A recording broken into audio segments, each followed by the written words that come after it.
tá? Deixa eu compartilhar aqui com vocês. Tela inteira.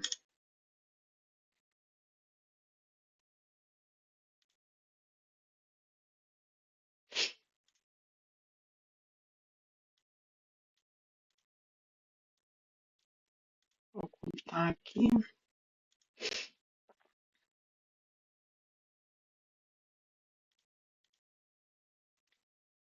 Vocês estão vendo aí minha tela, né? A partir desse momento, eu preciso, né, se tiver que alguma coisa, vocês precisam falar, que eu não tô vendo vocês bem pequenininhos. Aí não dá para ler o chat. Bom, gente, ao contrário, né, do nosso último aulão, essa legislação que a gente vai estudar hoje é uma legislação muito mais de entendimento, na minha opinião, do que decoreba. Claro, tem a parte decoreba, mas eu acho que tem muito ali de conceitos que a gente trabalha na farmacotécnica, no controle, e também é, é um desdobramento aí de legislações que a gente já vem conversando.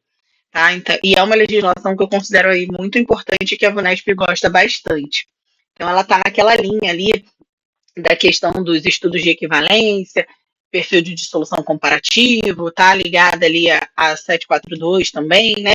Que a gente conversou, que vão ser ali os critérios de condução de estudos de biodisponibilidade relativa e bioequivalência, para aqueles casos em que é necessário esse estudo em vivo, né, em que o perfil de dissolução comparativo, o estudo in vitro, não será suficiente para comprovar essa equivalência, ou mesmo para casos que a gente tem ali a necessidade de fazer uma alteração maior no contexto da RDC 73 de alterações pós-registro.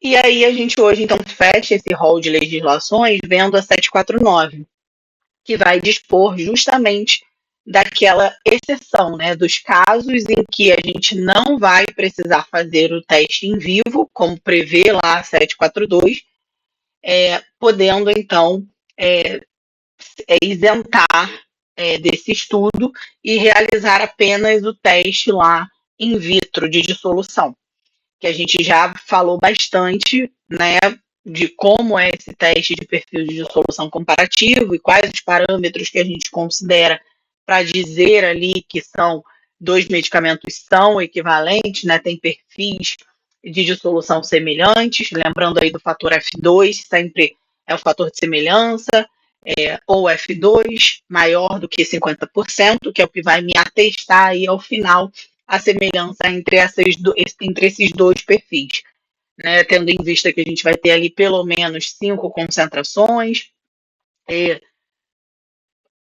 para que a gente consiga entender o comportamento desse medicamento, né, em termos de liberação desse ativo, simulando ali o ambiente fisiológico, só que in vitro, nesse caso num dissolutor, tá?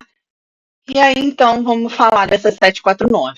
Como eu disse, ela vai dispor sobre a isenção de estudos de bioequivalência e biodisponibilidade relativa. A bioisenção, né, nada mais é do que a isenção e substituição dos estudos de biodisponibilidade relativa e bioequivalência.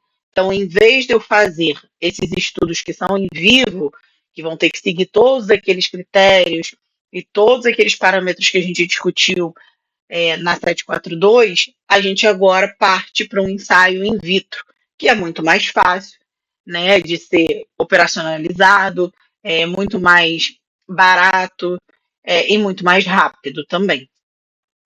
A Anvisa afirma que essa resolução ela vai se aplicar a todos os fabricantes, tanto de medicamentos genéricos, como já era, né, como a gente já vem discutindo, e similares também, só que existem também algumas brechas que a gente vai poder lançar mão da bioisenção no caso de medicamentos novos e inovadores.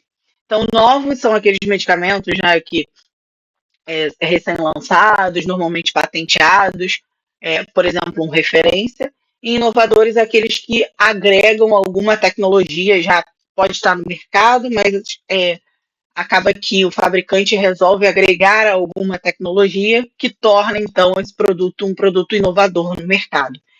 E aí essa tecnologia pode ser uma tecnologia do ponto de vista de modificação de liberação, para aumentar a adesão aí do paciente, enfim, ok? Então, percebam que ela vai ser aplicada aí para diferentes contextos. Mas é claro que no caso de medicamentos genéricos e similares, esses contextos em que essa RDC vai ser aplicada é muito mais amplo, e a gente vai discutir isso aqui, do que, por exemplo, no caso de medicamentos novos ou inovadores, ok? E aí, né, ela já começa falando exatamente sobre essa questão dos medicamentos novos e inovadores, que eles só poderão ser bioisentos, né, desses estudos em vivo, em duas condições, basicamente, né, em razão, por exemplo, de ter de querer do fabricante querer registrar outras concentrações, por exemplo, desse mesmo medicamento. Então, ele pode solicitar a bioisenção para essas demais concentrações, tá? E aí, claro, né, em relação à concentração para a qual a bioequivalência em vivo foi demonstrada, nos casos em que essas concentrações propostas estejam ali dentro da faixa terapêutica aprovada para esse medicamento, e também em razão da forma farmacêutica, via de administração ou local de ação. Aí, para o caso, né, também em que eu queira realizar ali algumas alterações pós-registro, só que essas alterações pós-registros, elas não contemplarão, por exemplo, mudanças relacionadas à posologia, à ampliação do uso, inclusão de uma nova via de administração, uma nova indicação terapêutica ou inclusão de uma nova concentração para medicamentos novos. Tá? Então, a gente precisa se ligar aí nessa exceção. Então, duas condições. Eu posso bioisentar medicamentos novos e inovadores quando eu falo de demais concentrações, desde que eu tenha ali essas outras concentrações dentro da faixa terapêutica aprovada para esse medicamento, ou em razão da forma farmacêutica, via de administração e local de ação, desde que se trate de mudanças pós-registro, exceto aquelas que vão estar relacionadas à posologia, ampliação do uso, inclusão de uma nova via de administração, nova indicação terapêutica ou até uma nova concentração para o medicamento novo, tá?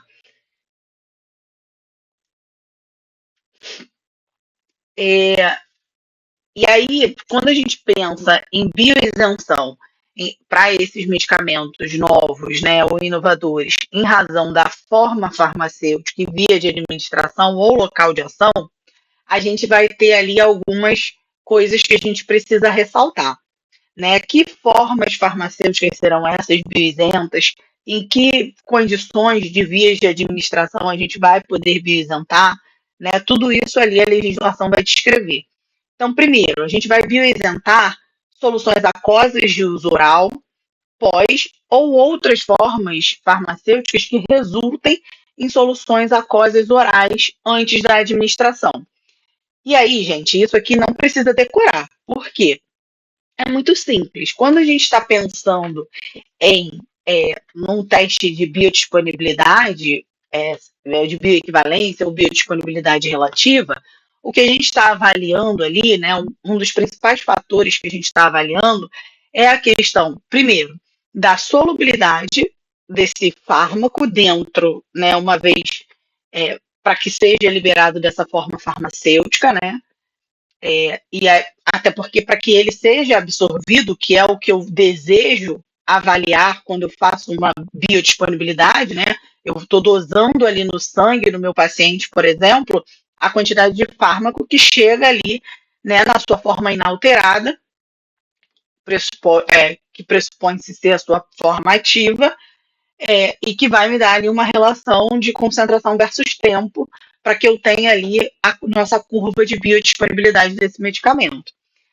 Então, assim, a condição sine qua non, para que esse medicamento, né, chegue, para que esse fármaco alcance a minha corrente sanguínea, é que ele primeiro entre em solução, né? E aí, por que a gente vai poder pensar na possibilidade de bioisentar em razão da forma farmacêutica quando a gente fala ali de soluções aquosas ou tudo aquilo que vira solução antes de ser administrado oralmente. Pela simples razão de que, assim, eu não vou ter uma fase que é determinante para garantir a minha biodisponibilidade, que é a questão da solubilidade, né? Então, se eu já estou administrando ali na forma de solução, meio que agora a minha absorção, ela não depende tanto dessa solubilidade do meu fármaco. Ela não é limitada pela solubilidade do meu fármaco, porque esse fármaco já está em solução. Então, por isso que essa é uma condição, por exemplo, que me favorece a bioisentar o medicamento quando, por exemplo, num contexto de alteração pós-registro, tá? Desde que, claro, eu mantenha o mesmo fármaco na mesma concentração que o medicamento comparador, né? Então, supondo aí que eu estou fazendo uma alteração do meu medicamento, que já é registrado previamente, estou fazendo uma alteração menor ali de um recipiente, ou seja, eu estou mantendo o fármaco na mesma concentração que esse medicamento comparador, se ele for um pó que para dissolução ali em 250 ml de água, né, para ser administrado como solução oral, provavelmente eu não vou precisar fazer esses testes de bioequivalência e biodisponibilidade relativa em vivo.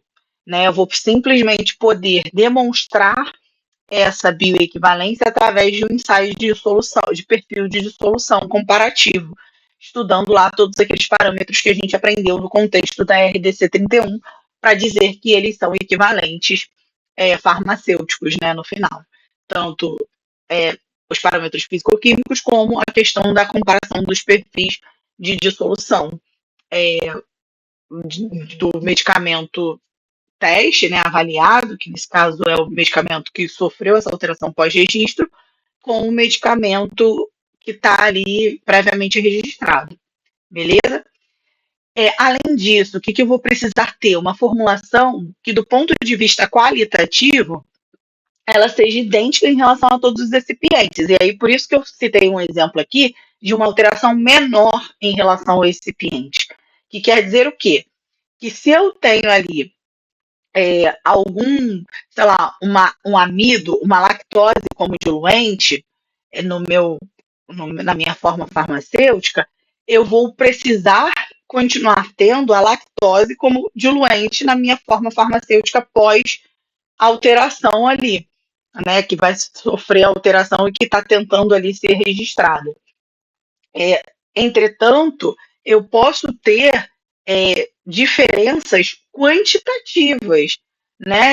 Claro, elas não podem ser significativas, mas elas podem ser ali mínimas, né? Desde que essa, esse, essa diferença de quantidade não impacte em aspectos que são muito importantes e determinantes para a minha biodisponibilidade, como, por exemplo, a absorção, a solubilidade, a motilidade, o meu trânsito intestinal e outras coisas. Então, existem alguns recipientes que são críticos de serem modificados dentro de uma forma farmacêutica. Né? Quando a gente fala aí, por exemplo, de um agente desintegrante, no caso de um comprimido, né? Quando a gente fala aí de, sei lá, até, por exemplo, do amido mesmo, que pode atuar ali dependendo da concentração, como um diluente, como um desintegrante, pode ter várias propriedades, né? Ele é um recipiente bem versátil. É um tipo de recipiente que eu tenho que tomar muito cuidado. Outro que eu preciso tomar muito cuidado é o lauryl sulfato de sódio, porque ele tem essa característica de aumentar solubilidade dentro de uma formulação, quando a gente pensa ali num fármaco de baixa solubilidade. Então, a depender das modificações que eu faça, essas modificações podem vir a impactar parâmetros que são determinantes na minha biodisponibilidade, e isso me levar à necessidade de ter que realizar esse ensaio novamente com humanos, e não poder atestar essa bioequivalência por um ensaio in vitro, tá?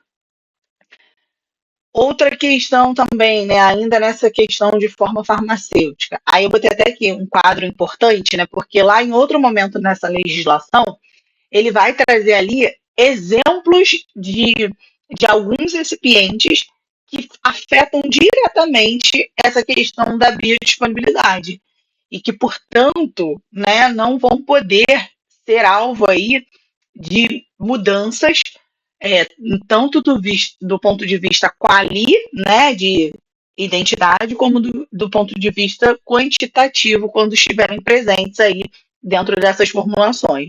E aí ele traz alguns exemplos ali, como os açúcares alcoólicos, como o manitol e o sorbitol, os surfactantes, como o polissorbato e o laurilsulfato de sódio, que eu acabei de trazer o exemplo para vocês, o polietileno glicol, o álcool etílico, e existem outros também. Mas esses são alguns dos que a legislação menciona, tá? Só para vocês terem aí em mente. Além da questão dessas formas farmacêuticas que, né, viram solução, né, a gente poder bioisentar, a gente também vai poder bioisentar, portanto, né, não apenas os pós que viram soluções, mas também as soluções aquosas e oleosas para uso parenteral. Por quê? Porque quando eu falo de uso parenteral, eu estou falando de uma administração que é direto na corrente sanguínea e que a minha biodisponibilidade ela é 100%. Ela é não dependente da solubilidade desse meu fármaco e não dependente, sobretudo, da permeabilidade desse meu fármaco, que são dois fatores cruciais para que a gente consiga ter aí a biodisponibilidade. Então, se eu estou falando de formas farmacêuticas que são de uso parenteral, não faz sentido eu ter que submeter ali os meus voluntários a outro teste de bioequivalência, tendo em vista que a biodisponibilidade esperada é 100%, ok? Eu estou botando ali direto na minha corrente sanguínea, tá? Além disso, medicamentos inalatórios orais administrados por via nebulizadores, bem como sprays e aerossóis nasais, sob forma de soluções para ação local. Aqui, gente, é outra questão. Eu estou querendo, nesse caso, uma ação local. Então, eu não espero ter uma absorção. E, claro, para isso eu preciso garantir ali um sistema de administração desse medicamento por via inalatória muito bem controlado e caracterizado, através da utilização ali de nebulizadores e até sprays e aerossóis nasais, tá? De forma que eu garanta que, de fato, aquilo que está sendo sprayzado lá, né, posto lá no meu pulmão, vai ter uma ação apenas local e não uma ação sistêmica. Então, se eu não tenho ação sistêmica, eu não espero absorção, não faz sentido eu falar de teste de biodisponibilidade e bioequivalência em vivo, né? Eu vou poder, então, bioisentar essas formas farmacêuticas. Da mesma forma, soluções oftálmicas e otológicas, né? Aquosas, as oftálmicas, quando a gente é para o olho, e as otológicas, ouvido, né? E também as de aplicação tópica não destinadas a efeitos sistêmicos. Quando eu falo de transdérmicos, aí a gente vai ter outro pensamento, porque os transdérmicos a gente já espera uma permeação, né, uma solubilização, permeação e uma absorção sistêmica, ok? Aqui eu estou falando de aplicação tópica. E aí, se é tópica, também não faz sentido eu falar de biodisponibilidade. Por isso, eu posso bioisentar.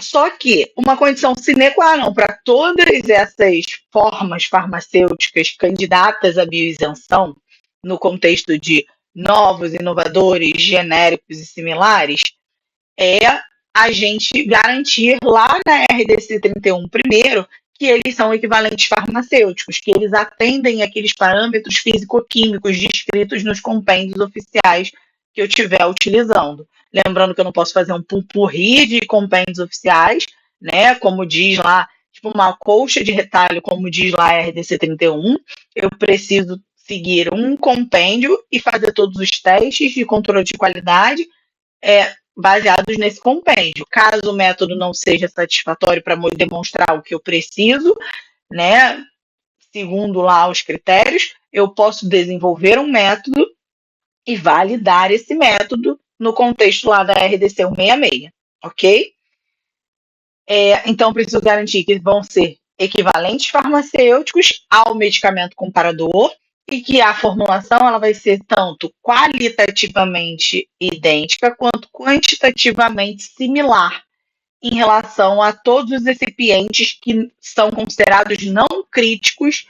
E aí, não críticos, a gente precisa ter muito claro que são aqueles que não afetarão parâmetros como solubilidade, permeabilidade, motilidade, trânsito do trato gastrointestinal e outros parâmetros relacionados aí e que vão interferir nessa biodisponibilidade. Tudo bem? Tá claro até aqui, gente? Alguma dúvida?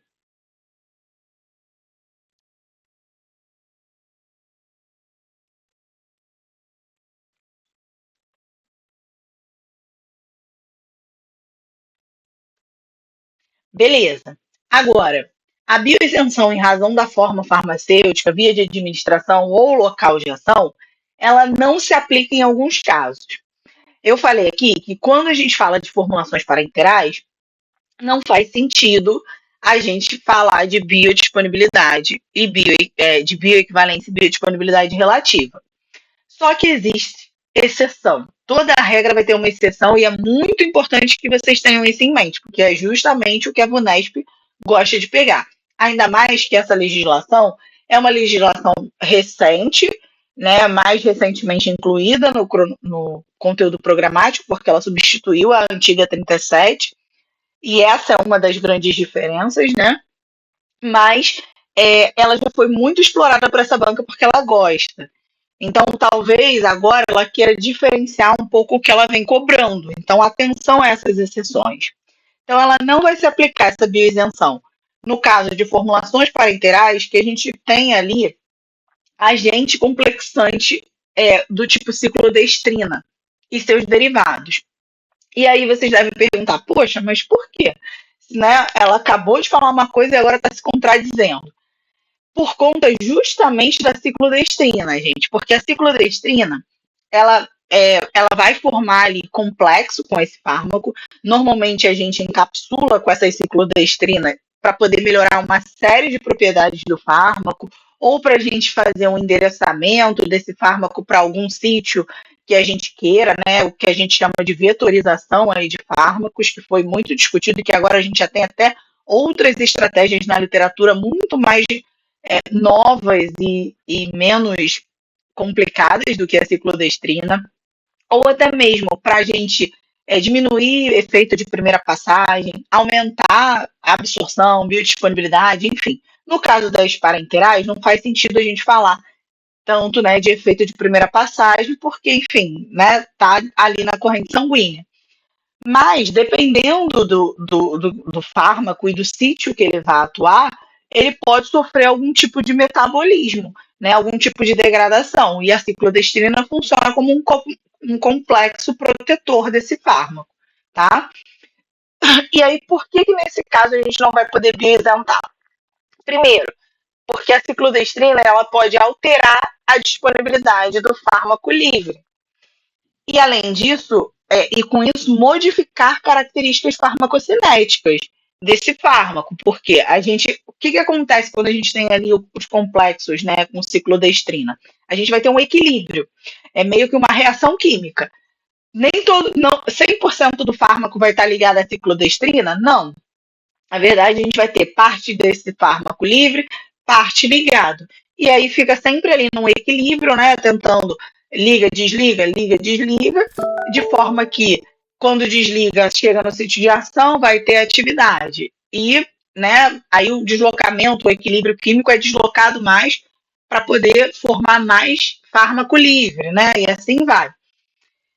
E com isso, a gente tem, então, ali uma cinética muito dinâmica, que é muito mais difícil de ser controlada, né, e garantida do ponto de vista de avaliação in vitro, do que quando a gente está falando de um fármaco livre. Concordam? É muito mais fácil eu controlar e quantificar através de métodos analíticos e garantir que o comportamento in vitro de um fármaco livre, sozinho, seja reprodutível do que acontece em humano, do que quando eu complexo ele com uma ciclodestrina. Que aí eu posso ter um comportamento em humano que já vai ser completamente diferente daquilo que eu for avaliar in vitro. Então, esse é o maior motivo pelo qual a gente não consegue bioisentar fazendo ensaio in vitro quando a gente fala de formulações parenterais que contenham esses agentes complexados ali com ciclodestrinas, tá? E aí a gente não consegue ter uma relação preditiva positiva, né? Uma relação preditiva diretamente proporcional ali. É um comportamento inesperado, ok? E aí, para a gente não esquecer, a Anvisa não considera a ciclodestrina um excipiente simples, comum, como um amido, como uma lactose, não.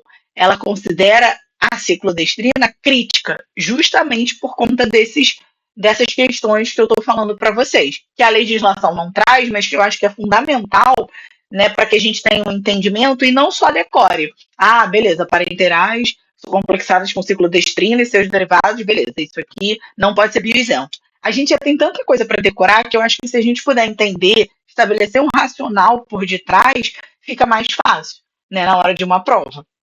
E eu acho que é o tipo de informação que, se você entende, você consolida, você não vai ter problema de se confundir lá se vier uma alternativa, ok? Deu para entender, gente?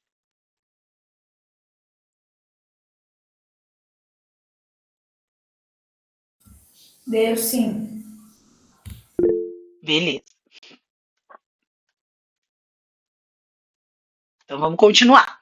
Existem ainda mais exceções. Por exemplo, quando a gente fala de formulações semissólidas que contenham corticoides e suspensões, gente, olha, primeiro, tudo que contém suspensão, a gente vai tratar como se fosse uma forma farmacêutica sólida, tá? Por quê? Uma suspensão, qual é a definição básica e clássica de suspensão? Assim, falando bem nua e cruamente. Para que eu tenha uma suspensão, eu preciso garantir que o meu fármaco não seja completamente solúvel no meu veículo, né? Eu preciso ter um resíduo sólido insolúvel dentro dessa formulação para caracterizar uma suspensão, porque se for completamente solúvel, eu já entro em outra classe de formas farmacêuticas que é a solução, concorda? Então, se eu falo de algo insolúvel, eu já tenho que pensar que, assim, suspensão, eu vou tratar igual comprimido. Eu vou ter a necessidade de que esse pó se desintegre, se desagregue, se dissolva, seja permeável às minhas membranas e, portanto, absorvido. Da mesma forma que o comprimido. Ele vai ter que se desintegrar, se desagregar, se dissolver, permear e ser absorvido. Ok? Então, suspensão nenhuma vai ser bioisenta. Tá? Então, viu lá, a suspensão já caiu por terra a bioisenção. E aí, no caso de formulações semissólidas, a gente falou que para formulações de aplicação tópica, né, que são normalmente aí semissólidas, cremes, emulsões e outros, gel, enfim, a gente vai poder bioisentar. Só que quando a gente fala de formulações desse tipo, contendo corticoide, não dá para bioisentar. Por quê?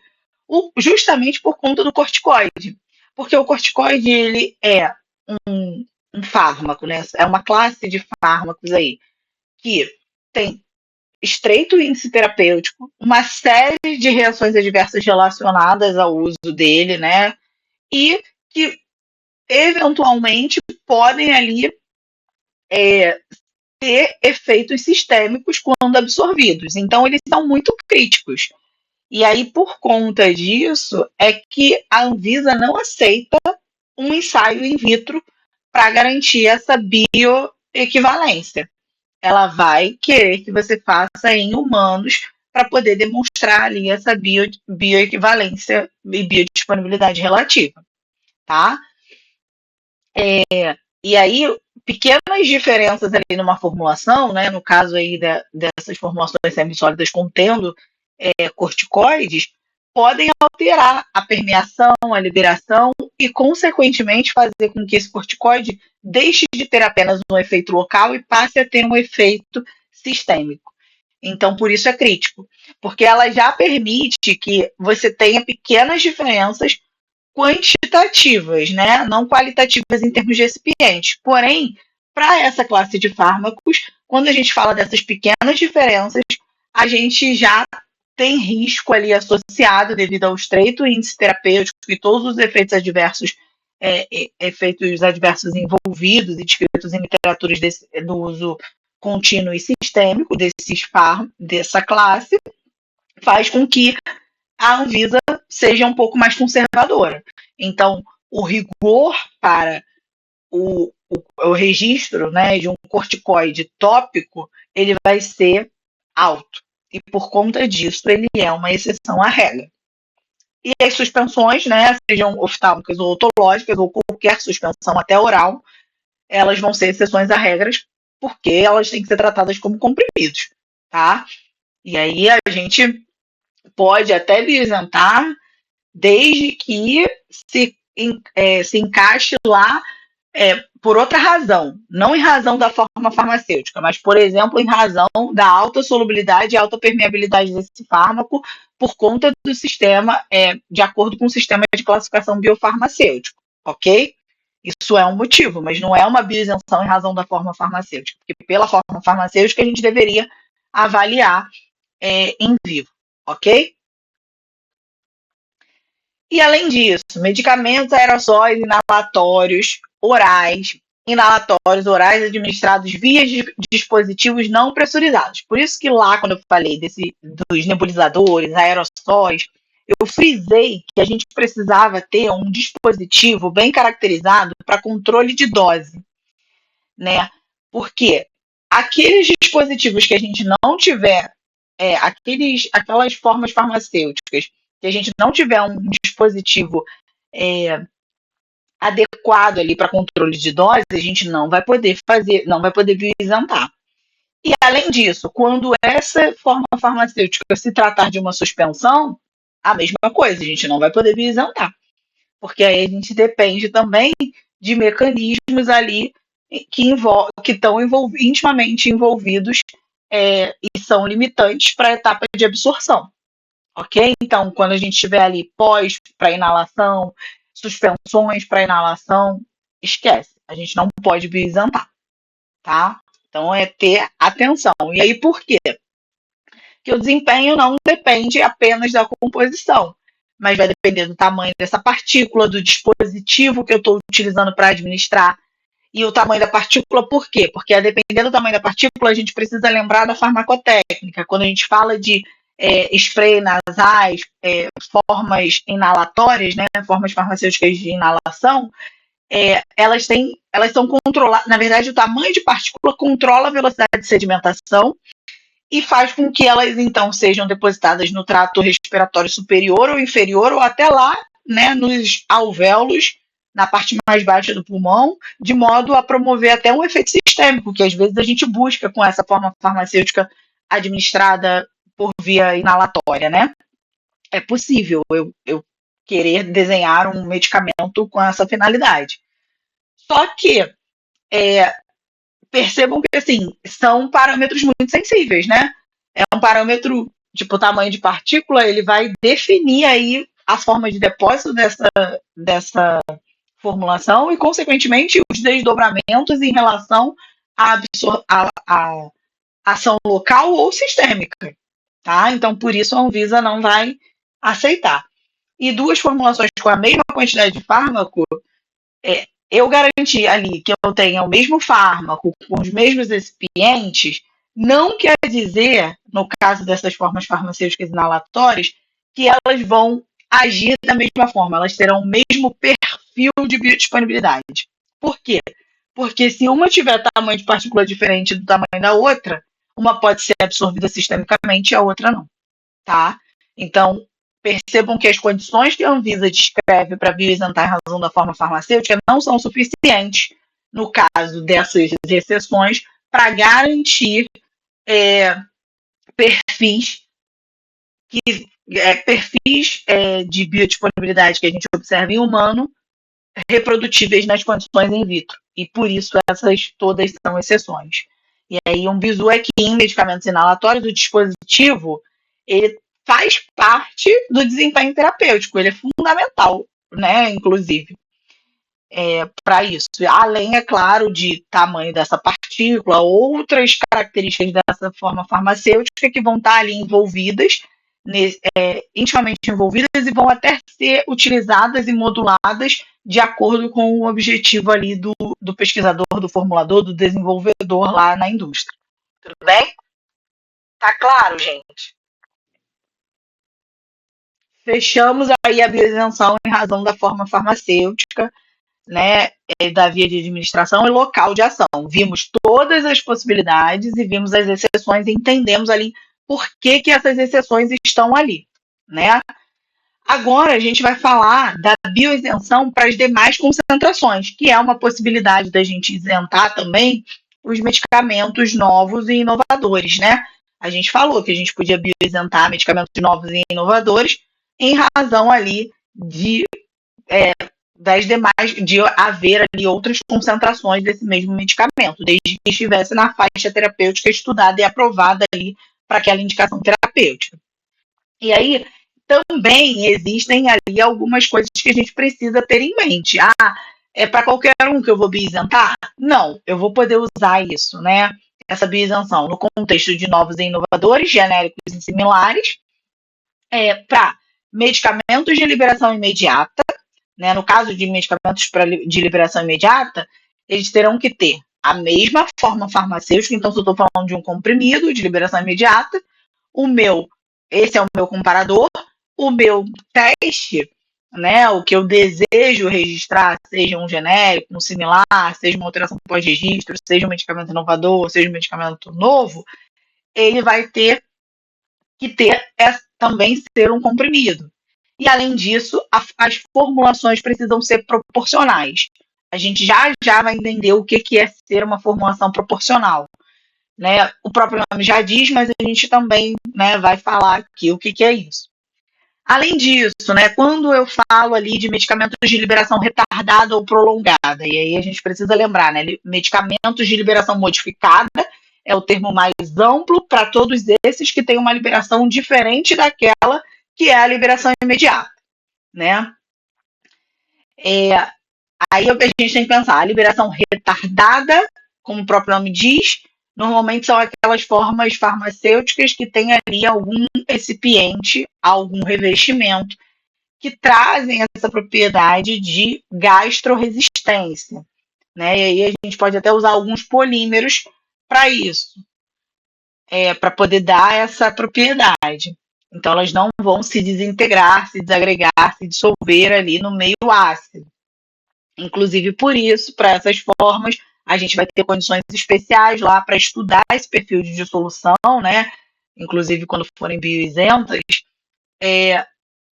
diferentes. A gente vai ter uma etapa ácida e uma etapa básica. A gente falou sobre isso lá na nossa aula da RDC 31. Enquanto as de liberação prolongada são normalmente aquelas formas farmacêuticas que a gente vai ter por diversos mecanismos, seja de bomba, osmótica, enfim, múltiplas doses daquele fármaco. Então, normalmente muito utilizada aí para aumentar a adesão desse paciente. Em vez de ele fazer 3 comprimidos ao dia, ele vai tomar um único comprimido pela manhã e essa forma farmacêutica, né, vai liberando esse fármaco ali ao longo das 24 horas, tá? E aí existem alguns mecanismos que a gente lança à mão, algumas tecnologias lá no contexto da farmacotécnica para poder viabilizar isso, tá?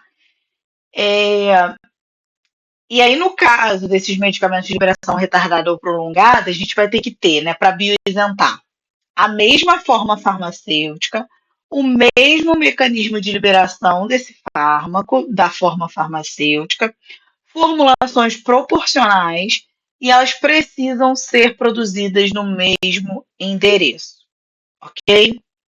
Então, gravar essas informações.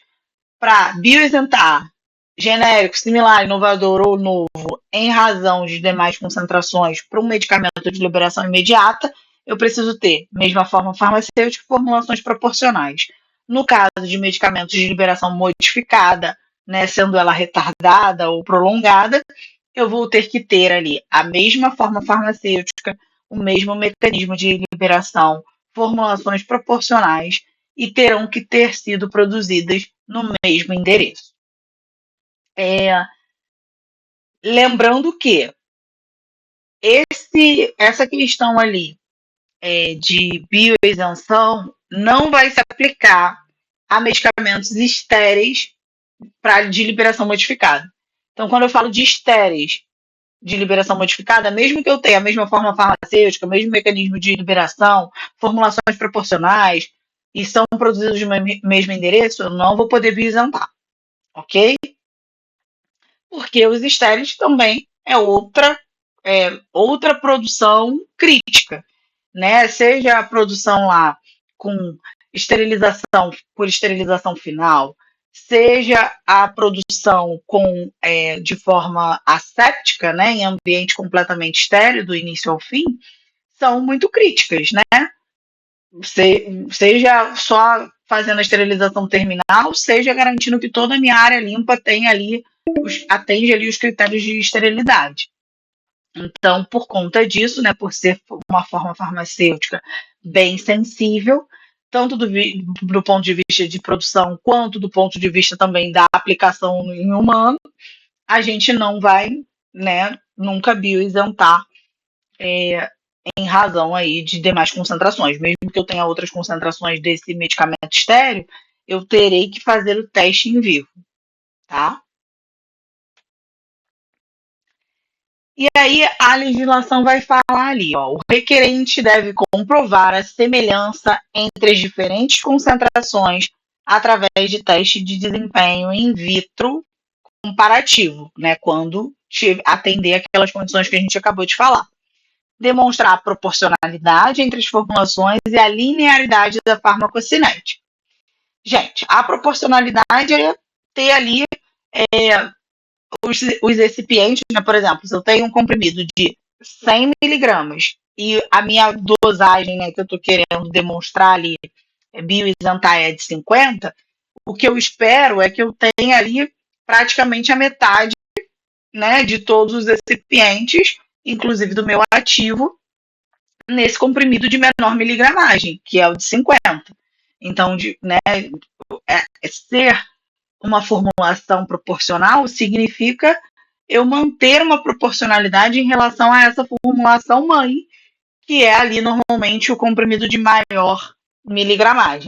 Ah, eu sempre vou ter que fazer com a forma farmacêutica de maior concentração, o teste de biodisponibilidade relativa e bioequivalência? Não necessariamente, depende. Ah, eu vou ter que fazer in vitro sempre com a menor ou com a maior? Depende. E é isso que a legislação também vai falar, tá? E vai deixar claro. Entendemos aí a proporcionalidade? Aí, além da proporcionalidade, a gente precisa também avaliar a questão da linearidade da farmacocinética, tá? O que eu espero?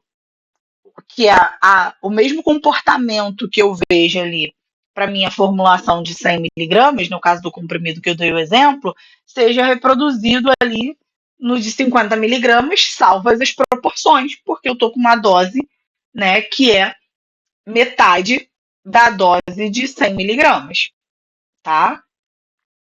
E que essa farmacocinética, ela responde de forma linear no sentido também de que se eu tenho mais quantidade de fármaco disponível para absorção, eu terei maior quantidade de fármaco na corrente sanguínea. E da mesma forma, por sua vez, quando eu penso lá na excreção, na biotransformação, a mesma quantidade está chegando lá para ser biotransformada, transformada ali num produto normalmente mais solúvel e, consequentemente, ser excretada. Então, isso é uma farmacocinética também linear, né? Eu tenho ali, eu mantenho uma razão de proporcionalidade entre as minhas etapas de absorção, né, distribuição, biotransformação e excreção. Deu para entender? Né? Então, à medida que eu dou mais, eu terei mais fármaco absorvido e, consequentemente, mais produto de biotransformação e excreção sendo formado. Tá? Isso é uma farmacocinética linear. Agora, importante, nada disso do que eu estou falando vai se aplicar à bioisenção de adesivos transdérmicos, tá? Por quê?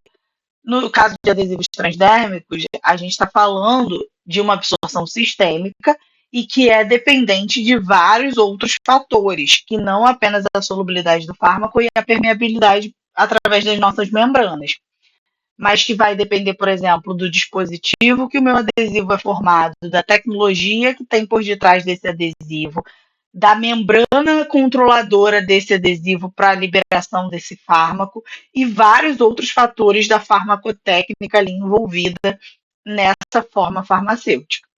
Então, se eu tiver ali outras concentrações desse PET, eu não posso bioisentar em razão de demais dosagens, mesmo que eu tenha ali a mesma formulações proporcionais, mesma cinética, farmacocinética linear, né? Enfim. E assim, percebam que a linearidade da farmacocinética, ela não é uma condição obrigatória, porque a gente pode ter não linearidade dessa farmacocinética, e mesmo assim eu bioisentar, tá? Ela não é uma condição excludente. Só que é melhor eu ter a linearidade da farmacocinética, porque aí eu vou fazer com apenas uma concentração. Quando ele é do tipo não linear, a depender da solubilidade do meu fármaco, eu terei que fazer com a maior e a menor dosagem. Então, eu acabo onerando aí, mesmo que seja um ensaio in vitro, eu acabo, né, tendo que ter mais trabalho aí para dar conta. Tudo bem? Tá claro, gente?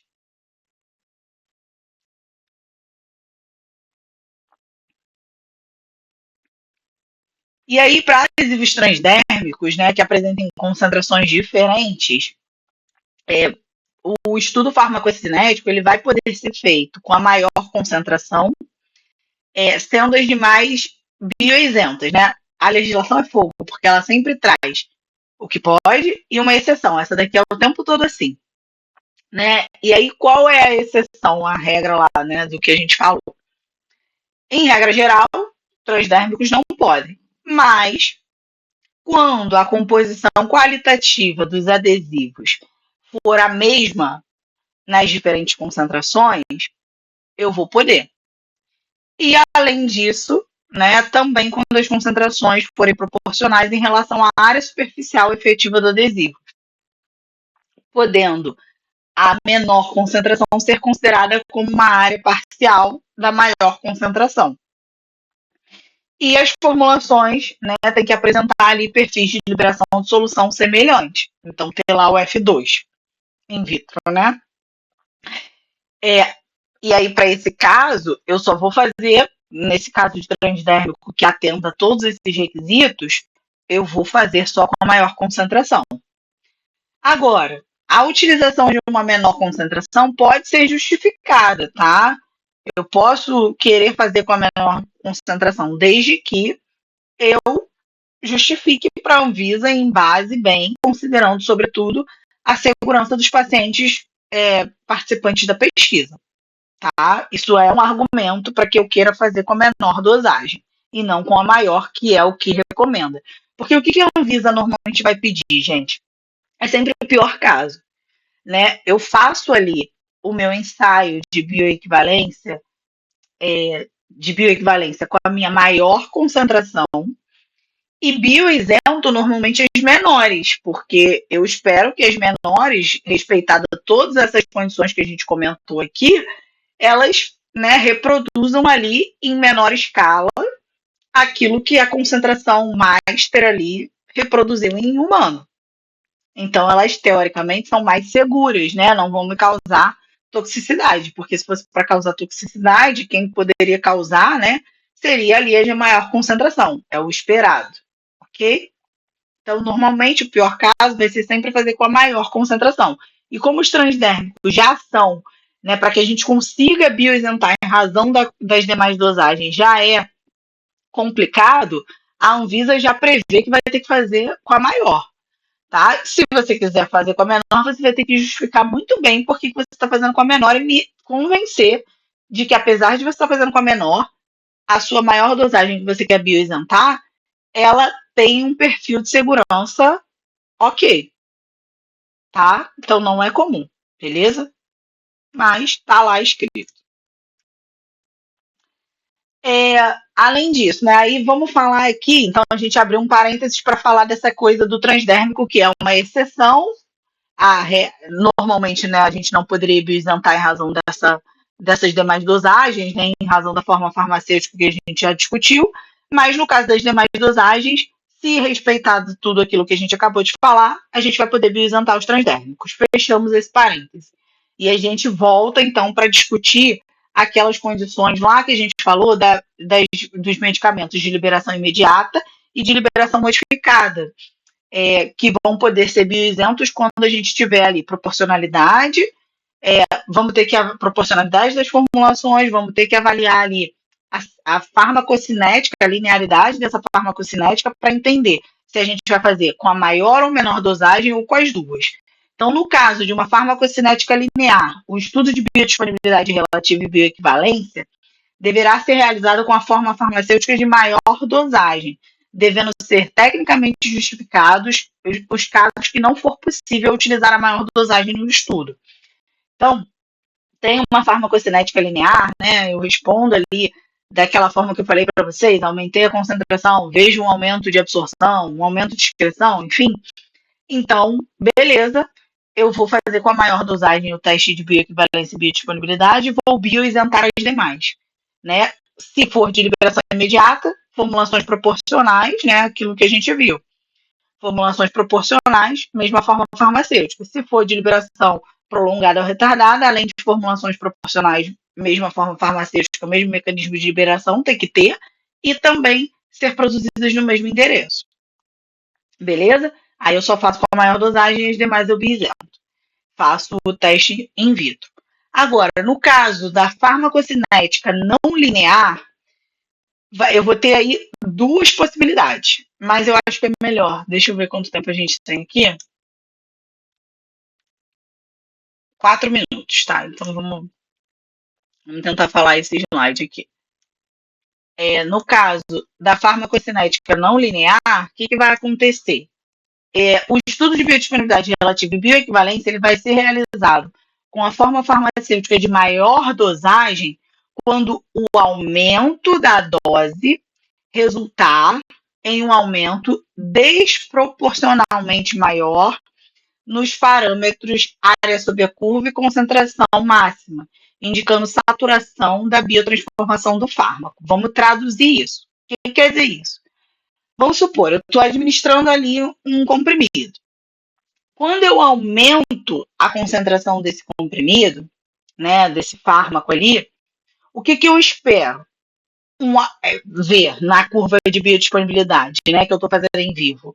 Eu espero ver um aumento da área sob a curva e um aumento de concentração plasmática máxima, porque eu estou dando mais fármaco, concorda? Só que, se eu tiver uma saturação ali do meu mecanismo de biotransformação, o que vai acontecer? Que parte desse fármaco, o que eu espero, né, se a farmacocinética fosse linear, eu aumentei, parte desse fármaco que está chegando na minha corrente sanguínea e está sendo excretado. À medida que eu aumento, chega mais fármaco, eu estou excretando mais. Só que, se eu percebo que eu aumentei a minha dose, mas eu tive um aumento desproporcionalmente maior na área sobre a curva, isso significa que eu parei de excretar, que eu parei de biotransformar para excretar. Ou seja, eu estou acumulando na minha corrente sanguínea, isso está se refletindo na área sobre a curva da minha curva de biodisponibilidade, porque agora, provavelmente, o meu mecanismo de biotransformação desse fármaco para ser eliminado, ele saturou. Ele é feito ali de enzimas que estão trabalhando na sua velocidade máxima. Elas não aguentam aumentar mais, mesmo que eu tenha aumentado ali a oferta de fármaco na corrente sanguínea. E aí, por conta disso, qual vai ser a consequência? Eu vou ver, com o aumento da dose, um aumento que vai ser desproporcionalmente maior, né? Refletido ali na minha área sobre a curva e na minha concentração plasmática e na minha concentração máxima. Porque vai ter um efeito cumulativo. tendo em vista que houve uma saturação desse meu mecanismo de biotransformação do fármaco. Então, isso é uma condição de não linearidade da minha farmacocinética, ok? E aí, quando isso acontece, eu preciso fazer com a maior dosagem. Por quê? Porque é o meu pior caso. Porque se eu noto que quanto maior esse aporte de fármaco, acontece essa desproporcionalidade e aumenta muito ali a área sob a curva por conta de que eu tenho ali um mecanismo saturado na biotransformação, eu preciso garantir que esse comportamento é seguro para maior dosagem in vitro, de modo que as demais dosagens que são menores vai ser mais tranquilo bioisentar e testar em vivo, in vitro. Concordam? Deu para entender, gente? Ficou claro? Isso é muito importante de entender, porque a gente lê, acha que entende, mas às vezes não entende. Eu vou parar de apresentar porque a gente vai ter que ir para o próximo link, que eu já mandei lá no grupo. Mas conseguiram pegar isso? Oi, gente.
Vocês conseguiram pegar essa sutileza, gente? É muito importante entender.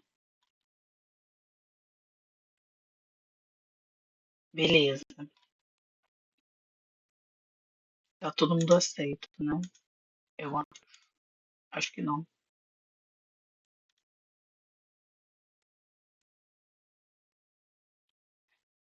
Falta a Carol.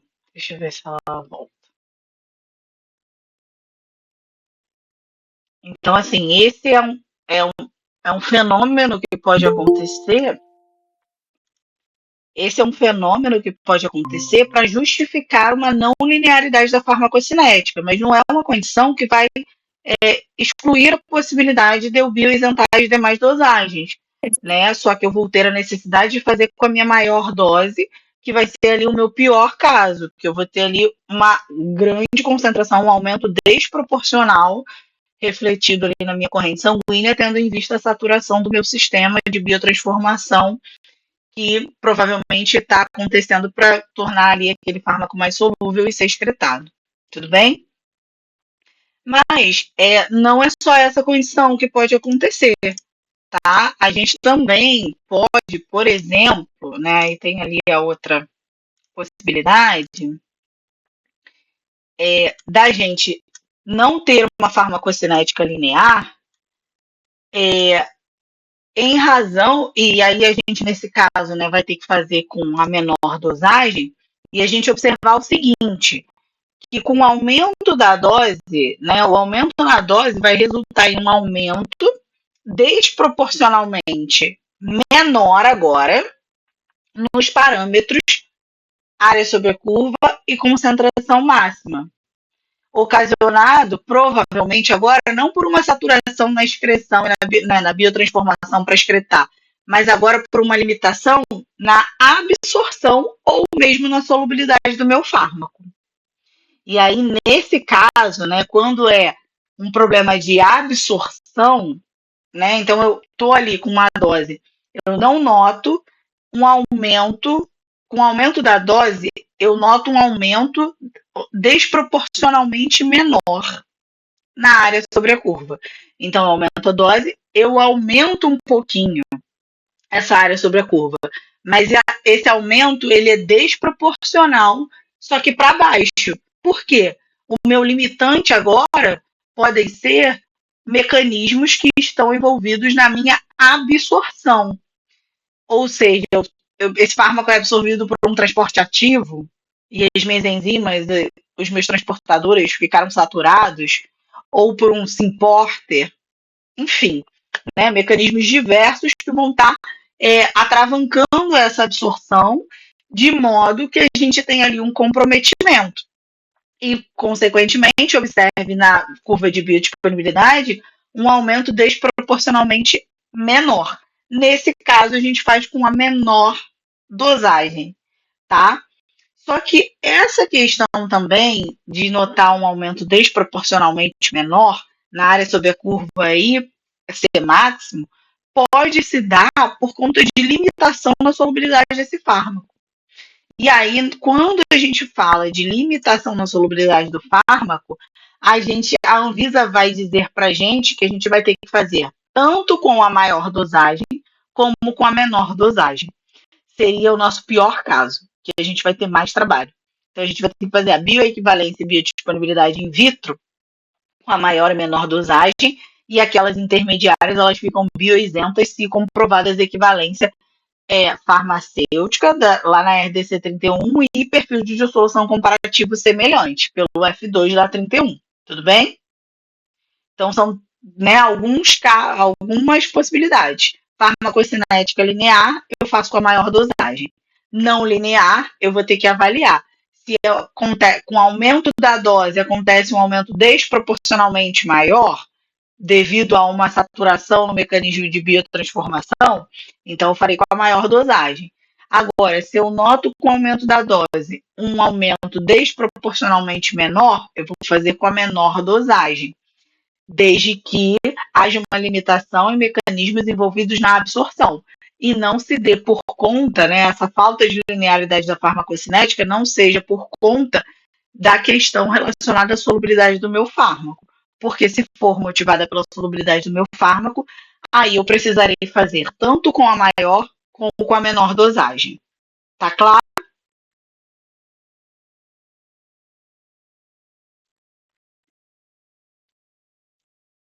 Beleza?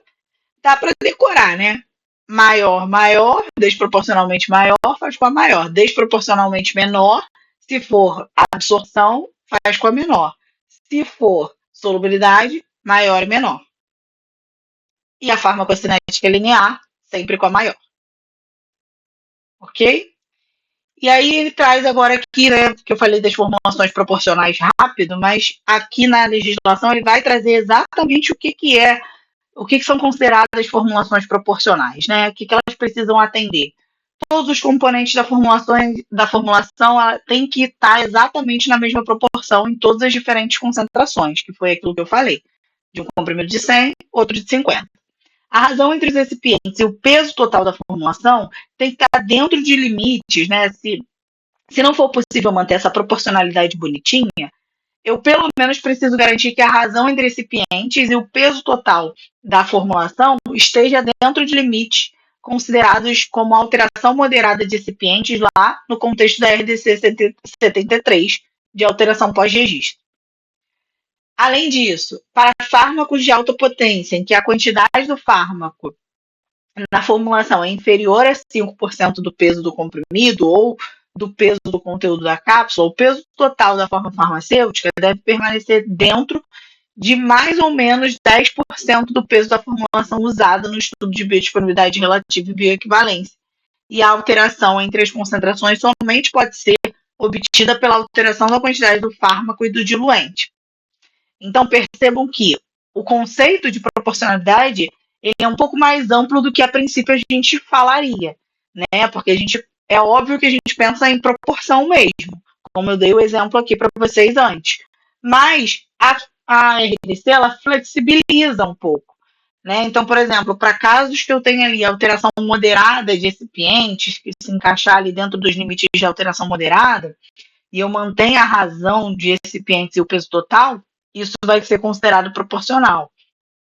E para fármacos ali que eu tenha a quantidade inferior a 5%, que seja considerado de alta potência, né? O peso total da forma, ela pode permanecer ali variando de mais ou menos 10% do peso total da formulação, tá? E aí, podendo variar ali em quantidades apenas do fármaco e do diluente, ok? E aí tem aqui uma questãozinha, né? Que é da Marinha, mas que é bem bonitinha, porque envolve. Eu acho que eu já até fiz essa questão com vocês no contexto de biodisponibilidade, lá da RDC 31. Mas vamos olhar. Coloque falso ou verdadeiro nas afirmativas abaixo, em relação aos estudos de equivalência farmacêutica e biodisponibilidade relativa e bioequivalência. Ela é mais da 31 do que da 742, mas já tá aqui, vamos fazer, né? Vai que Deus mandou ela aqui por algum motivo. Então, no caso de medicamentos contendo o mesmo fármaco em diferentes dosagens que sejam de liberação imediata, mesma forma farmacêutica, formulações proporcionais, farmacocinética linear e produzidos pelo mesmo fabricante, o estudo de biodisponibilidade relativa e bioequivalência deverá ser realizado com a forma farmacêutica de maior dosagem. Mesmo fármaco em diferentes dosagens que sejam de liberação imediata, mesma farmacêutica, proporcionais, farmacocinética linear. Maior dosagem, tá? Correto, verdadeiro. Então ficamos entre letra A, letra B e letra E. O estudo de biodisponibilidade relativa, bioequivalência, não necessita obrigatoriamente utilizar os mesmos lotes dos medicamentos teste de referência empregados no estudo de equivalência farmacêutica, desde que todos estejam dentro do prazo de validade? Mentira, a gente viu isso no contexto da RDC 31, que precisa ser o mesmo lote do início ao fim. E se necessário for, no contexto da 742, fazer esses estudos em vivo, a gente tem que ter o mesmo lote que a gente estava fazendo, né, desde sempre. E aqui para a mesma coisa, tá? Então, isso é falso. Então, é verdadeiro ou falso? Ficamos entre A, B e E. Nada mudou. Quando o resultado do estudo de perfil de solução comparativo for não semelhante, a comprovação da equivalência terapêutica entre medicamento teste e referência comparador pode, a critério da Anvisa, ser baseada no resultado de estudo de biodisponibilidade relativa e bioequivalência? Pode. Inclusive, algumas empresas até arriscam, né? Arriscam não, né? Acabam fazendo a comprovação dessa forma, mesmo quando dão não equivalente no perfil de dissolução, porque sabem que, por exemplo, existe um mecanismo fisiológico importante para absorção desse fármaco, que só acontece em vivo. Então, eu posso sim atestar essa equivalência terapêutica fazendo direto o ensaio em vivo, mesmo não tendo sido equivalente, mesmo não tendo perfis semelhantes in vitro, tá? Então, é verdadeiro. Com isso, a gente continua com A, B e E. Nossa, maldosa essa Marinha.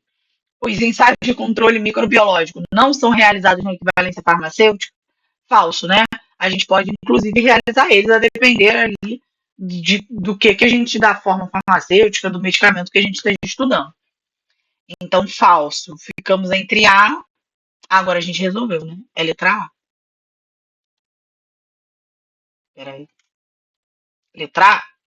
Vamos ler ali a última. Nos termos da RDC 31, os perfis de dissolução comparativa são avaliados utilizando-se o cálculo dos fatores F1, diferença, tá certinho, F2, semelhança. Para que dois perfis sejam considerados semelhantes, o fator de F1 deve estar entre 0 e 15 e F2 entre 50 e 100. Tá falso. Por quê? F1 é fator de diferença, F2 é fator semelhança. No passado, ambos eram utilizados para testar semelhança e diferença, sendo F1 entre 0 e 15 e F2 entre 50 e 100. Só que atualmente não é mais utilizado F1. A gente só vai utilizar F2, que é o fator semelhança, ele maior ou igual a 50%, né, a 50%. E aí, portanto, o que faz essa alternativa estar errada é justamente que ele fala ali que o fator F1 e o F2 são considerados nesse cálculo para avaliar. E não é. A gente só considera o F2. Beleza? Bom, Chegamos aí em mais uma condição para bioisentar, que é a bioisenção em razão do sistema de classificação biofarmacêutico. Então, a bioisenção pautada nesse sistema de classificação é uma abordagem científica baseada em características tanto de solubilidade aquosa como de permeabilidade intestinal do fármaco, e é aplicável a medicamentos genéricos similares, novos e inovadores. De acordo com esse sistema de classificação biofarmacêutica, os fármacos são categorizados em 4 classes: classe 1, 2, 3 e 4. O que eu gostava de fazer? Eu fazia uma chavezinha, deixa eu abrir aqui o Paint, para poder não esquecer. Eu já chegava na prova, antes de ler as questões, eu já desenhava uma chavezinha, tipo um jogo da velha.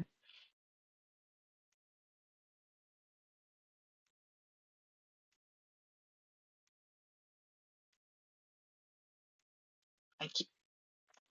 Ah, ai meu Deus, Judite. Ops, cadê o lápis? Ah, pode ser isso aqui. Fazer já assim. E aí, né, a ideia aqui é 4, né, só. Considera 4.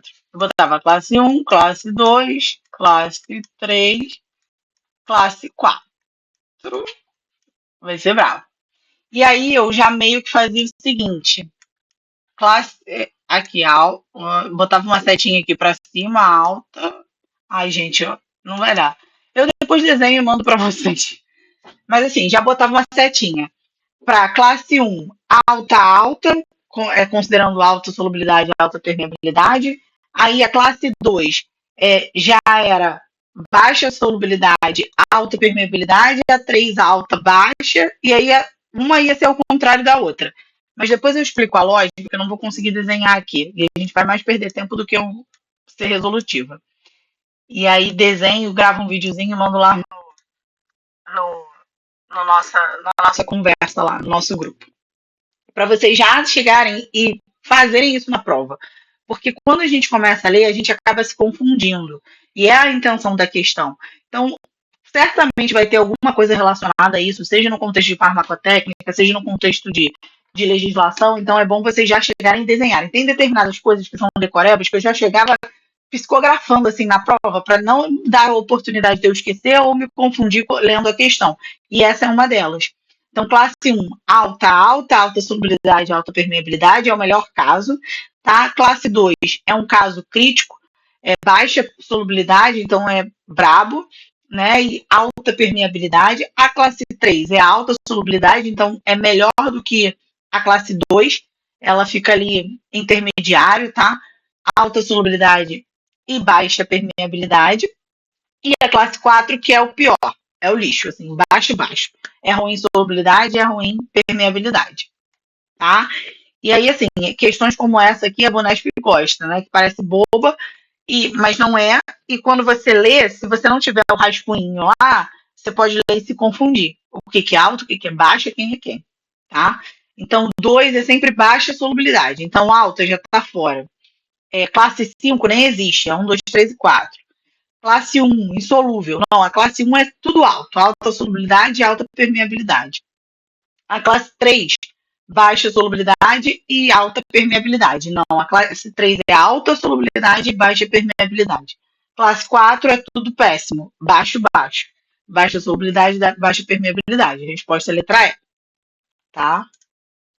Mas tá vendo que lendo dá uma zoneada na cabeça. Tá. E essa bioisenção ela vai ser aplicável a medicamentos de liberação imediata, administrados como formas orais sólidas ou suspensões orais de efeito sistêmico. Na mesma forma farmacêutica e concentração do fármaco comparador, cujo fármaco satisfaz o critério de solubilidade e permeabilidade. E aí eu só vou poder bioisentar, em razão do sistema de classificação biofarmacêutica, essas formas sólidas e suspensões de efeito sistêmico, né, oral, quando eles se encaixarem nessa classe 1 e classe 3, que é alta solubilidade e alta permeabilidade, a classe 1, e a classe 3 é alta solubilidade, baixa permeabilidade, ok? Então, o fármaco nos medicamentos teste e comparador, né, além deles serem classificados como classe 1 ou 3, eles vão ter que ter o mesmo fármaco no teste e no referência, idênticos.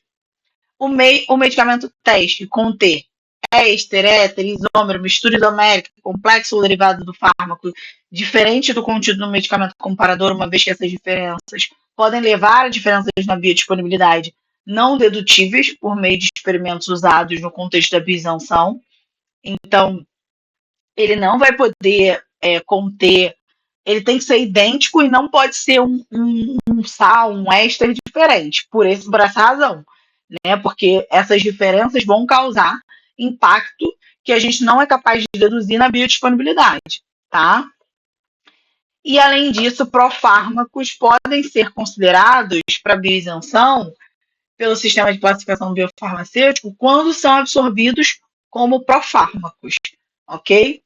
Foi absorvido na forma intacta de profármaco, beleza, ele pode ser considerado para bioisenção, atendendo aí essa classificação, desde que ele seja classe 1 ou classe 3.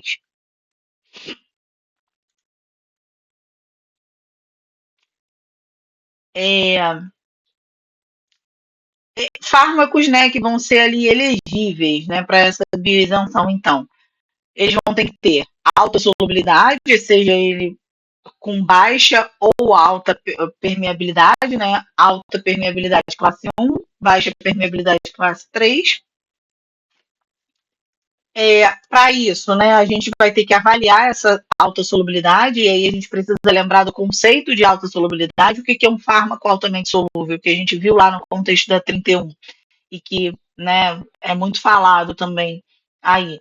A maior dose posológica administrada, né, oralmente, ela tem que ser, de liberação imediata, ela tem que ser solúvel em 250 ml de água, na faixa de pH fisiológico, de 1,2 a 6,8 a 37 graus Celsius. Tá? Então, isso é o conceito de altamente solúvel. A dose máxima para administração, né, de uma só vez, então não necessariamente é a dose de uma unidade farmacotécnica, porque eu posso ter comprimidos de 50 miligramas, mas que a minha dose posológica seja 150 miligramas na administração ali, descrita em bula. E aí, nesse caso, eu tenho que considerar os 150 miligramas para fazer essa avaliação, e não 50 miligramas, ok? Tá? E tem que ser solúvel na faixa de pH fisiológico, 1,2, 4,5, 6,8 a 37 graus Celsius. E aí, como que a gente vai apresentar esses dados de alta solubilidade para comprovar, né, e poder bioisentar em razão da classificação biofarmacêutica aí, porque seja classe 1 ou classe 3? O fármaco, ele vai precisar ser submetido a esse ensaio de avaliação de solubilidade, sendo testadas as condições de 3 pHs, no mínimo, 1,2, 4,5 e 6,8, minimamente em triplicata para cada condição de pH, e vai ter que ser calculado o coeficiente de variação, e esse coeficiente de variação entre as réplicas, em relação à quantidade que foi dissolvida desse fármaco dosada por um método analítico previamente validado, vai ter que estar com uma variação ali menor que 5%. Caso o número de amostras utilizadas seja maior do que um N de 3, ou seja, eu resolvi fazer em quintuplicata, 5 amostras para cada pH. Então, eu peguei lá o meu frasquinho, coloquei lá a quantidade posológica, botei para agitar lá no método Shake Flask, que é o mais utilizado, a agitação lá vibrando, durante um tempo a 37 graus em cada um dos pHs. 5 amostras em cada um dos pHs. Se eu fizer isso, eu não posso desconsiderar nenhuma réplica. Eu preciso usar todas as réplicas e considerar nesse cálculo de coeficiente de variação. E devo atender aí essa questão dele ser menor que 5%. Ok?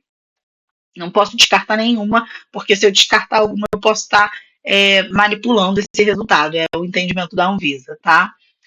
Então, qual vai ser o método que a gente vai poder utilizar? A gente vai utilizar um estudo de solubilidade em equilíbrio, que é chamada aí, que pode ser o shake flask, que é o mais utilizado, ou o diagrama de fases, que é bem menos utilizado. Para isso, a gente vai ter ali o preparo de soluções tampões que são descritas, né, o modo de como fazer na farmacopeia brasileira ou outro compêndio oficial, reconhecido pela Anvisa. Além disso, a gente precisa garantir, né, e observar a questão da estabilidade do fármaco frente a essas condições de pH e temperatura durante todo o estudo.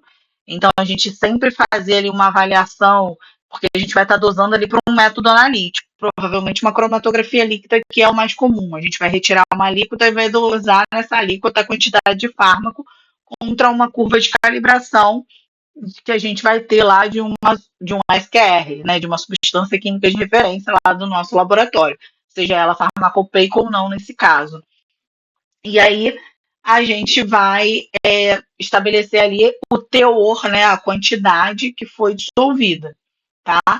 E como a gente vai ter esse perfil cromatográfico, a gente vai entender ali se a gente tem apenas um sinal, se está formando mais sinais, indicativos ali de um provável produto de degradação que possa estar sendo formado frente a essa condição de variação de pH e temperatura. Então, tudo isso a gente precisa ter em mente, tá? E o método de quantificação ele tem que ser capaz de diferenciar o fármaco de eventuais produtos de degradação, né, que venham a ser formados. Então, a gente precisa garantir que o método, se a gente tem ali um método bom, ele vai ser um método indicativo de estabilidade, e aí a gente está lá no contexto agora da 7.3, né, da 5.3, desculpa, e mais do que isso, né, de modo que consiga ali diferenciar o que é o meu alvo, o meu fármaco, e eventuais produtos que não me interessam nesse momento, mas que são importantes eu saber que estão sendo formados. Porque a depender da quantidade, eu vou ter ali obrigações frente à RDC 53 do que fazer com eles, né? Notificar, identificar, estabelecer o perfil de segurança, né, qualificar, enfim, se estão contemplados ou não lá naquela lista da IN, tudo isso eu preciso ter em mente. E o pH, então, ele vai ser registrado no início, no meio e no final, tá, desse experimento. O requerente, ele deve pegar todos esses dados comprobatórios da dissolução do fármaco, tá? Isso é para eu bioisentar em razão da forma farmacêutica, né? E aí, a partir disso, eu vou garantir lá e vou atestar para a Anvisa que, olha, no mínimo 85% do meu fármaco se dissolveu em 30 minutos, em todas as condições testadas. Portanto, o meu fármaco ele pode ser considerado de alta solubilidade. Maravilha, ok? Aí aqui tem uma questãozinha do exército, depois vocês vejam, que é relativa a essa questão da solubilidade, mas fechamos aí o parênteses de como provar a questão da autossolubilidade para a gente bioisentar, atender um dos critérios de bioisenção em razão do sistema de classificação biofarmacêutico, seja o fármaco de alta ou baixa permeabilidade, classe 1 ou classe 3. Agora, a gente precisa garantir a permeabilidade. E essa permeabilidade, né, é uma avaliação que deve ser preferencialmente baseada na extensão de absorção derivada de um estudo farmacocinético em humanos, né? É a condição ideal. E aí o que eu espero é ter uma biodisponibilidade absoluta maior ou igual a 85%, né? Igual lá na solubilidade. Ou uma recuperação igual ou maior do que 85% da dose administrada na forma inalterada, por exemplo, na urina, ou na sua forma alterada como metabólitos ali, de fase 1 ou fase 2 também ali na urina, ok? Agora, além disso, eu também posso atestar essa alta permeabilidade através da reunião de dados da literatura. Então, posso pegar dados ali robustos da literatura, né, de literatura científica indexada, e mostrar essa permeabilidade. E, da mesma maneira, avaliar por métodos in vitro padronizados e validados, usando principalmente as tais das células CACO2, que vocês já devem ter ouvido aí. Elas são muito utilizadas, são extraídas do intestino do porco, enfim, sei lá, né? E que são muito utilizadas aí para quem trabalha nessa área. Beleza? Quem está excluído aí para consideração de bioisenção baseada no sistema de classificação biofásica? E aí para eu ter a alta permeabilidade, eu preciso atestar ali maior que 85% ali de biodisponibilidade ou da recuperação do fármaco, né, na forma de metabólito ou na sua forma intacta ou de metabólito. E só que aqui, para que seja bioisento, em razão do sistema de classificação biofarmacêutica, ela pode ser alta ou baixa, permeabilidade, tá? A solubilidade é que tem que ser alta, ok? E quais são os casos que a gente vai excluir dessa consideração de bioisenção em razão do sistema de classificação biofarmacêutica? Para medicamentos contendo fármacos de baixo índice terapêutico, né? Por razões óbvias, porque são perigosos, tóxicos, a dose terapêutica é muito próxima da dose tóxica, então a Anvisa não vai dar anuência para você não fazer o estudo de biodisponibilidade relativa e bioequivalência em vivo. Além disso, medicamentos com absorção na cavidade oral e medicamentos de liberação modificada, eu também não vou poder bioidentar em razão do sistema de classificação biofarmacêutico, ok? Mas a gente já viu que, por exemplo, liberação modificada, a gente tem outras possibilidades de bioidentar eles, desde que atendam lá os critérios, por exemplo, no caso aí das demais dosagens, farmacocinética, formulações proporcionais, mesma forma farmacêutica, mesmo mecanismo de liberação, produzidos no mesmo local, farmacocinética linear, maior dose, não linear, vou ter que avaliar, né, se faço com a maior ou com a menor dose, ou com as duas, ok? E aí, gente, estamos nos encaminhando aqui para o final dessa legislação, que vai trazer ali uma sessão que vai dar conta de descrever ali algumas coisas relacionadas ao teste agora de dissolução in vitro. Afinal de contas, a gente falou aqui de diversas condições para que a gente consiga convencer a Anvisa de que, olha, esses medicamentos eu não preciso fazer ensaio em vivo, eu quero fazer ensaio in vitro em um dissolutor, que é esse equipamento aqui. A gente vai ter ali as cubinhas, né? Vamos ter ali as hastes. No final dessa haste, a gente vai ter ali diferentes aparatos de acordo com características da nossa forma farmacêutica. A gente pode ter uma pá, uma cesta, cilindros alternantes e outros que a farmacopeia descreve bem o uso e a finalidade deles, tá?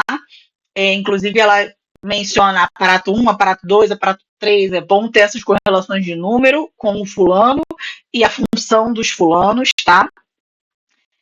Vamos ter aqui esse meio de dissolução com cerca de 900 ml, na maioria dos casos. Pode haver casos que tenha necessidade para garantir a condição sim, que eu não necessariamente precise de 900 ml, eu preciso de menos, né? Ali 500 ml, se é um fármaco que tem uma baixa solubilidade, então isso depende também. Tudo isso é avaliado e desenvolvido na fase lá, de acordo com um guia de desenvolvimento de métodos de dissolução, caso o método da farmacopeia não me atenda, né? E que não cai mais, graças a Deus, nesse concurso, antes caía. Então, quais são os requisitos gerais que essa legislação vai trazer? Primeiro, eu vou ter que sempre fazer esse ensaio in vitro, caso eu seja bioisenta, por todas as razões ou por alguma razão do que a gente já falou aqui, com um lote representativo do processo produtivo. Esse lote teste ele tem que ser, no mínimo, maior ou igual a 1/10 da escala industrial, ou pelo menos 100 mil unidades, o que for maior, tá? Utilizar sempre os mesmos lotes empregados lá no contexto da RDC 31, de equivalência farmacêutica, e da 742, quando necessário for fazer com alguma forma, alguma dosagem, enfim, algum medicamento, o ensaio em vivo. E seguir ali os parâmetros da RDC 31, que é de equivalência farmacêutica, e da 166, que é para validação de métodos, porque aqui envolve validação de métodos. Quais são as condições gerais? Normalmente a gente sempre vai usar pá ou cesta. Quando usa pá, a gente vai usar uma velocidade de 50 rotações por minuto. Quando usa cesta, 100 rotações por minuto. Só existem esses aparatos? Não. Existem outros, tá? Mas a legislação traz esses como condições gerais. Os meios que a gente vai fazer esses testes são meios preparados de acordo com compêndios oficiais, na faixa de pH de 1,2 a 6,8, especificamente pH 1,2, 4,5 e 6,8. Temperatura 37 graus, porque o ideal, né, o que a gente quer é simular a nossa temperatura, as condições do nosso organismo. Volume normalmente 900 ml, mas é o volume necessário para garantir a condição sim, que pode ser 900 ou não, depende. Mas geralmente 900 ml. E eu vou registrar pH no início e no final, sempre, para poder ver se não está havendo nenhum fenômeno ali de degradação. Que a variação do pH pode me indicar aí essa formação de produtos diferentes. Importante, proibido o uso de tensoativo e solventes orgânicos. Por quê? Quando eu boto tensoativo e solvente orgânico no meio de dissolução, são parâmetros, são interferentes que aumentam a solubilidade do meu fármaco e que não são condições que eu vou ter em vivo. Eu não tenho um tensoativo em vivo, né? Beleza, tem fosfolipídio lá na membrana, mas eu não tenho um tensoativo lá, um lauryl sulfato de sódio, dando sopa lá para me ajudar a dissolver o meu fármaco, esperando ele. Não tenho isso. Eu não tenho solvente orgânico, metanol lá, cloroforme, esperando para se ajudar ali na dissolução do meu fármaco. Então, por isso é proibido. Tá? Enzimas, eu posso utilizar?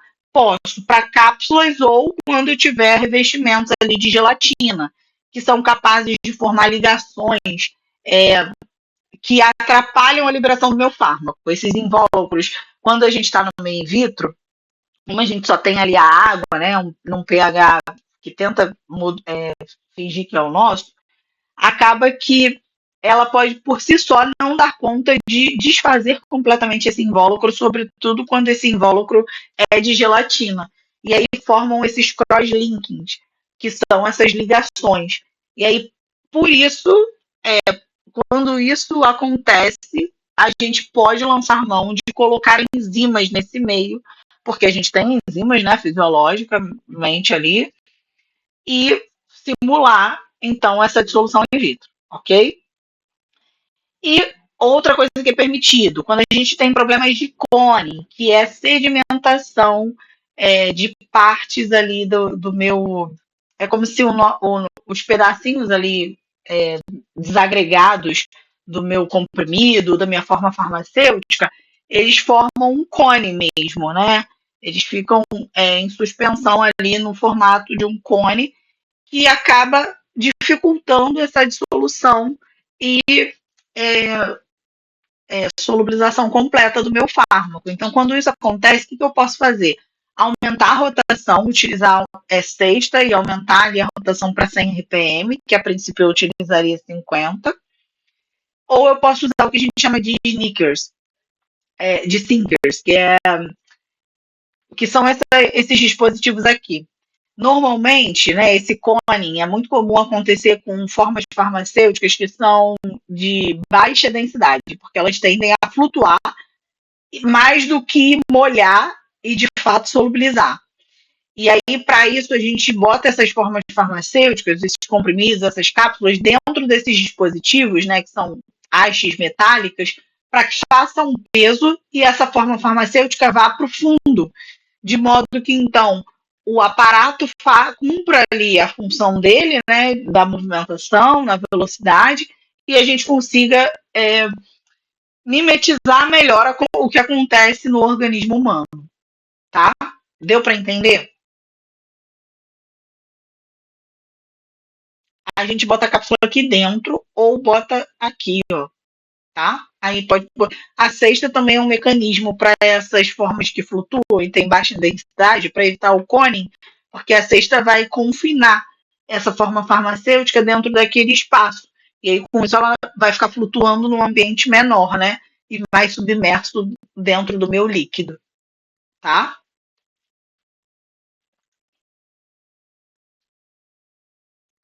E aí, os critérios de aprovação, né, nesses ensaios, é o que eu falei.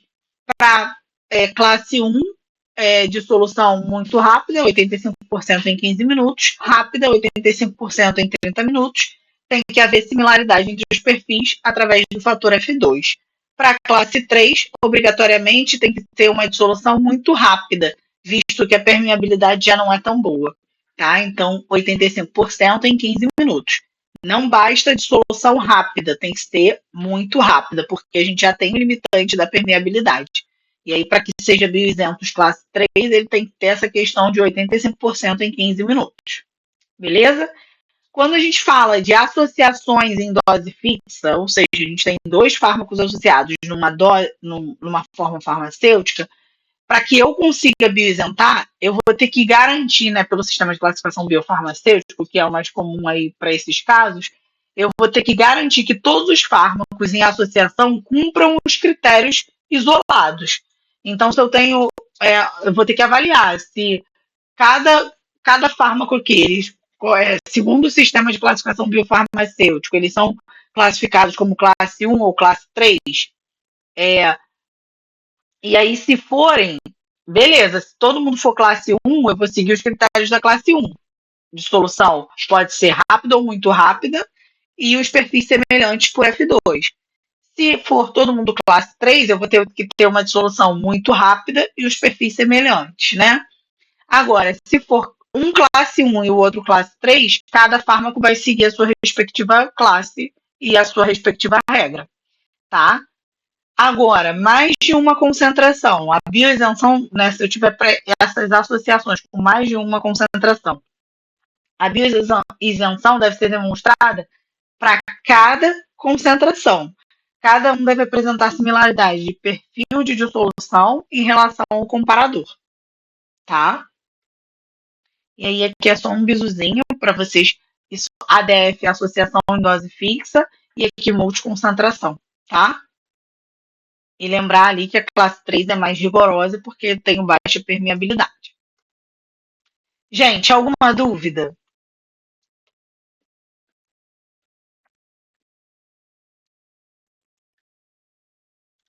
Não temos dúvidas, temos dívidas. Obrigação de gabaritar essa prova de conhecimentos gerais, né? Aí de tudo que a gente falou aqui, eu acho que tentei assim. Infelizmente não dá para falar de todas as legislações, né? Eu ainda queria falar aí de registro, pós-registro, de produtos de degradação, mas até o Juliano falou, ai, amiga, eu acho que assim, já está ficando muito em cima, acaba que vocês vão ficando mais ansiosos do que qualquer coisa, e aí eu não sei o quão proveitoso é. Mas a gente vai ver se ainda solta aí exercícios, coisas, para que vocês consigam ter aí uma consulta mais rápida dessas que não foram abordadas aqui em aulão. Mas, de qualquer modo, espero que tenha sido proveitoso, que tenha desmistificado aí boa parte dos conhecimentos gerais para vocês, que eu sei que às vezes a gente lê sozinho, não entende, e aqui a gente tenta chamar a atenção e traduzir ali numa linguagem mais acessível, tá? O que vocês acharam? Deu para pegar aí as coisas da 749? Faz sentido agora com as coisas que vocês leram? Ficou alguma dúvida? Querem comentar alguma coisa?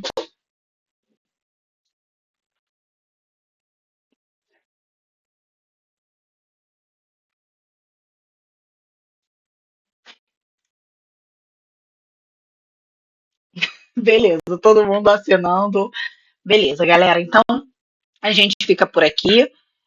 Em breve a gente vai mandar lá notícias em relação a esse último encontrão. Antes disso, a gente ainda vai se falar, a gente ainda vai trocar aí com vocês, tanto no individual como também lá no nosso grupo, tá? E a gente, assim, transportes biológicos, essas outras, eu vou tentar produzir algum material escrito para vocês, para poder ficar, né, de forma mais resumida. Mas, assim, recomendo que essas que a gente não trabalhou, leiam. E se tiverem dúvidas, gente, assim, não hesitem em perguntar. Perguntem lá no privado. Eu gravo áudio, explico, falo de outra forma, enfim, a gente dá exemplo. Então, se porventura ficar alguma dúvida dessas que a gente não conseguiu trabalhar aqui, me falem. E a 7.3, que é uma importante, a gente tem aula gravada dela.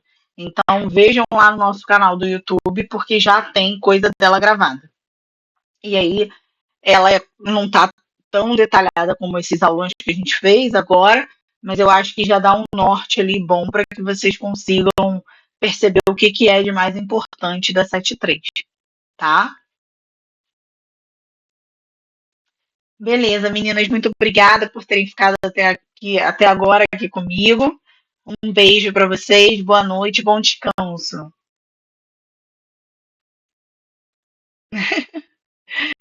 Beijinho, gente, brigadão. Ah, e eu vou disponibilizar a gravação e a aula também, em breve.